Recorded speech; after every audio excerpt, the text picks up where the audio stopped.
আজকে আমরা আলোচনা করব হু আর হুম নিয়ে, মানে হুটা কোথায় বসে আর হুমটা কোথায় বসে। চলো দেখে নেওয়া যাক হুটা কোথায় বসে আর হুমটা কোথায় বসবে। প্রথমে জেনে নিই আমরা হু মানে কাকে বলে। হু মানে হলো কে, আর হুম মানে হলো কাকে। তো হুটা কোথায় বসবে? হুটা হলো যদি কোনো সেন্টেন্সের অ্যান্সারটা হি বা সি হয়, সেক্ষেত্রে আমরা হু বসাবো। ভালো করে অ্যান্সারটা দেখে নাও। যদি কোনো সেন্টেন্সের অ্যান্সারটা হি বা সি হয়, তাহলে সেক্ষেত্রে আমরা হু বসাবো। হি বা সি, হি বা সি, হি বা সি দেখলেই বা হলেই তোমাকে অ্যান্সারটা করতে হবে হু।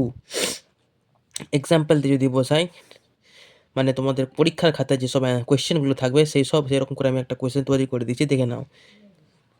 ড্যাশ দিয়ে দিয়েছি, is playing in the park. এখানে হু বসবে না হুম বসবে? কি মনে হচ্ছে? তাহলে এখানে কে পার্কে খেলছিল না কাকে পার্কে খেলছিল, কোনটা শুনতে ভালো লাগছে তোমাদের? কে পার্কে খেলছিল, তাহলে সেই জন্য আমরা এখানে কি আসছে, হি হবে। He is playing in the park. তাহলে এখানে দেখো লিখে রেখেছিলাম আগে থেকেই, হি বা সি হলে হু বসবে, হি বা সি হলে হু বসবে, ওই জন্য হু বসেছে। এবার সেকেন্ডে চলে আসি হুম। হুম মানে হলো কাকে। এবার দেখে নাও কোথায় বসবে হুমটা। যদি কোনো সেন্টেন্সের অ্যান্সারটা হিম বা হার দিয়ে হয়, তাহলে সেক্ষেত্রে আমি হুম লিখবো। হিম বা হার, আগেটা কি ছিল হি বা সি, ওটা কি হলো হিম বা হার, মনে রাখবে। হুম হলে হিম বা হার, আর হু হলে হি বা সি। তাহলে যদি কোনো সেন্টেন্সের অ্যান্সারটা হিম বা হার দিয়ে হয়, তাহলে সেক্ষেত্রে আমরা হুম লিখবো। এবার আমরা এক্সাম্পলে দিয়ে যাচ্ছি, মানে যেভাবে কোয়েশ্চেন থাকবে। ড্যাশ ডিড ইউ কল, এখানে হু বা হুম কোনটা বসবে? আমি যেহেতু যেহেতু এখানে অ্যান্সারটা লিখে দিচ্ছি, সেটা আমি পরে বলছি। এবার কেন লিখলাম সেটা তো জানতে হবে, নাহলে তুমি তো পরীক্ষা লিখতে পারবে না জিনিসটা। তাহলে কে তোমাকে কল করেছিল?